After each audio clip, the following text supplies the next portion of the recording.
Hello and welcome to another in our series of Financial Perspectives. A look at economic conditions, a look at areas that you may find to be of interest dealing with your financial concerns, such as the tax-free savings account. We're going to be taking a close look at that. We're going to be looking at the market and the economy and what's happened and really what you should be looking forward as we move forward. But first of all, we'd like to talk about two free events that are coming up. And the first is a show at the Sudbury Theatre Centre on Sunday, February the 22nd. Now, this is a comedy. We want to warm you up and have a few laughs, as February is a pretty depressing month for most of us.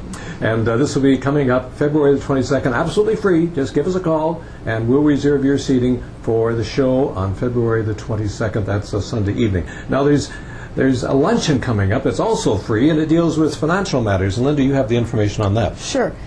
We've been fortunate to have Gordon McDougall, a key Canadian professional who manages assets in the Canadian market, has been looking after AGF Dividend Fund as one of his core responsibilities, and he'll be here to tell you more information about the economy, about assets and markets. So come on out and join us. So that's on February the 4th. February the 4th, a luncheon. Just give us a call and we'll reserve your seating for that, and also a call if you'd like to come out for a comedy at the Sudbury Theatre Centre on February the 22nd, Sunday evening. But right now we're going to look at the economy. Well, we've certainly had a wild and crazy year in 2008, and so we're looking at this financial crisis 101. What actually happened? Certainly some of the main problems were there's way too much risk caused by too much greed and lax regulations that weren't there to look after people getting in trouble. Now, the road to recovery, what's going to bring us on the road to recovery? Well, restoring some of the credit, which is the lifeblood really of our whole economic system, to restore confidence and protect savings, and to create programs to support the economy is really the key. As far as that goes, there have been those stimuluses started with the governments around the world putting those kind of supports in place. And as a result, the first thing we'll see is that corporate bonds are going to go up in value, basically because they're going to look like less risk than stocks, but they're going to give you better returns than the more traditional GICs or government bonds that are very low risk but also very low returns. And then when we see the equity prices appearing to be near the bottom, which who knows, it would appear that they've certainly hit bottom.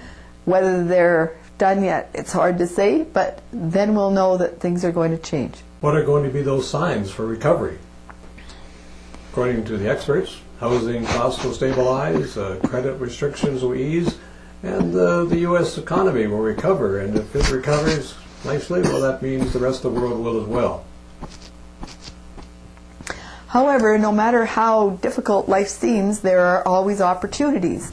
And certainly we see those opportunities right before us. The resource sector, especially oil and gold, are places that are inexpensive in comparison to everything, especially where they've been, but are places that are going to move in value on an upward trend.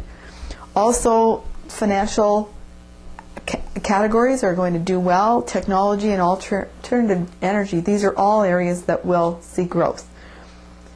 And funds that are invested in these type of assets or well-run core companies are going to see good fortune coming down the road as we go on this recovery. So what do we do now? Well, basically, we sow the seeds in this winter of discontent for future growth in what will come the spring of recovery, because, you know, like the seasons, one follows the other. The best thing to do is just to discuss what's best to produce the harvest you want and need for the future, including the new, as we mentioned before, the new tax-free savings account. For learning about the new way to save using the tax-free savings accounts, we're going to go through things quickly.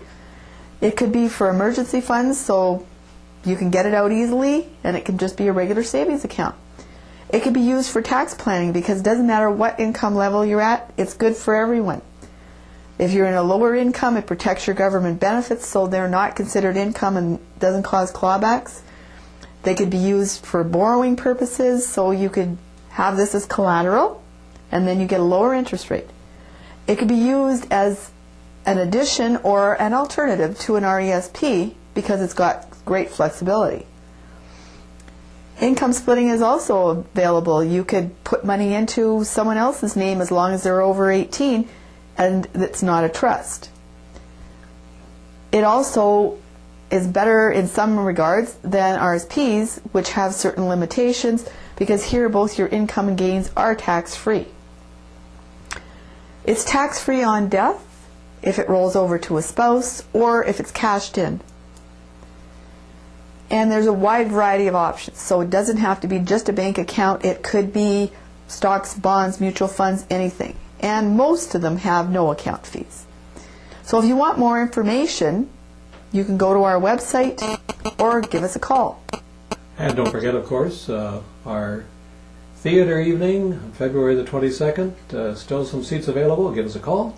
And also February the 4th, our luncheon with a fund manager that we think you're going to find interesting.